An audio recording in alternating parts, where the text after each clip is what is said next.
अस्सलाम वालेकुम। ये है करोला एक्स जापानी और इसका इंजन है 2NG 1.3 लीटर। इसमें हमने इको फ्यूल की हाइड्रोजन किट इंस्टॉल की है। इंजन रूम खुल गया हमारा और इंस्टॉलेशन हम कंप्लीट कर चुके हैं इस गाड़ी के अंदर। और ये भी बताते चलें कि हाइड्रोजन किट के क्या क्या फ़ायदे हैं। मेन फ़ायदा तो ये है कि जो पेट्रोल बिना जला इंजन से निकलता है और फिर कैटालिटिक कन्वर्टर के अंदर जलता है, हम हाइड्रोजन और ऑक्सीजन की मदद से उसे इंजन में ही जला लेते हैं, जिससे मुकम्मल फ्यूल बर्न होता है। मुकम्मल फ्यूल बर्न होने से फ़ायदा ये होता है कि एक तो पावर बहुत अच्छी हो जाती है, दूसरा कार्बन नहीं बनता, तीसरा इंजन थोड़ा सा ठंडा रहता है HHO के डाल लेने से। ठीक है जी, कार्बन क्लीन करती है HHO गैस। और इन सारे चीज़ों के साथ साथ जो है हम फिर 30% तक फ्यूल कम डाल के 30% तक की सेविंग किसी भी EFI नॉन EFI इंजन से हासिल कर सकते हैं, चाहे वो CNG हो या जो भी हो, तो उस पर ही आराम से लग जाती है। ठीक है जी, ये हमारा इंजन रूम है और हमने जो गैस दी है HHO गैस, वो जो है वो दे दी हमने यहाँ से। ये हमारा पाइप आ रहा है और ये फ़िल्टर से पहले हमने पाइप लगा दिया। हवा के अंदर शामिल होगी ये गैस और उसके बाद चली जाएगी इंजन में और इंजन में अपना फंक्शन करेगी। ये जो पाइप आ रहा है ये फ्यूल लाइन के साथ साथ आ रहा है और डिग्गी जो है में हमारी किट रखी हुई है। इंजन रूम में बस हमने यही सब कुछ किया। एक दिनांसर लगा दिया फ्यूल एडजस्टमेंट के लिए, उसकी वायरिंग वहाँ से चली गई जहाँ से सारी वायरिंग इसमें जा रही है। ठीक है जी, और ये फ्यूल लाइन से होते हुए पीछे तक डिग्गी तक आ गई है वायरिंग। और ये रखी हमारी किट।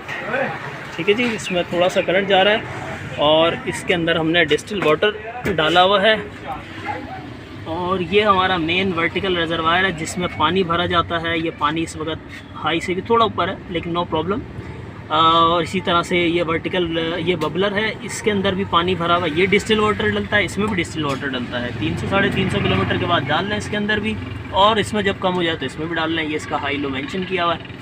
ये गैस है जो कि बन रही है HHO गैस के बबल्स, और ये इस पाइप के थ्रू ये फ़िल्टर तक जा रही है। ठीक है जी, एग्जॉस्ट की बात करें तो स्मेल नहीं आती इसके अंदर किसी किस्म की। HHO लगने के बाद अच्छा फ़ायदा ही होता है। जब भी कभी पेट्रोल मुकम्मल बर्न होगा तो गाड़ी जो है वो रेस दीजिएगा जाके, तो गाड़ी जो है वो धुआं देना बिल्कुल बंद कर देती है और पानी ज़्यादा आता है। तो यही इफ़ेक्ट HHO लगाने के बाद होता है। सही है, स्मेल नहीं आती किसी किस्म की, अच्छी बात यह है। और स्मेल ख़त्म हो जाती है क्योंकि मुकम्मल हमने पेट्रोल बर्न कर दिया। अभी ये इस तरह का काला पानी आ रहा है कार्बन के साथ। ठीक है जी, कुछ ही अरसे के अंदर इसका सारा कार्बन इसी तरह पानी में डिज़ोल्व होके बाहर आ जाएगा और इंजन क्लीन हो जाएगा। इंजन क्लीन हो जाता है तो गाड़ी की परफॉर्मेंस वैसे ही बहुत अच्छी हो जाती है। आखिरी चीज़ हमारा इन्हांसर है, फ्यूल एडजस्टमेंट के लिए हमने लगाया है।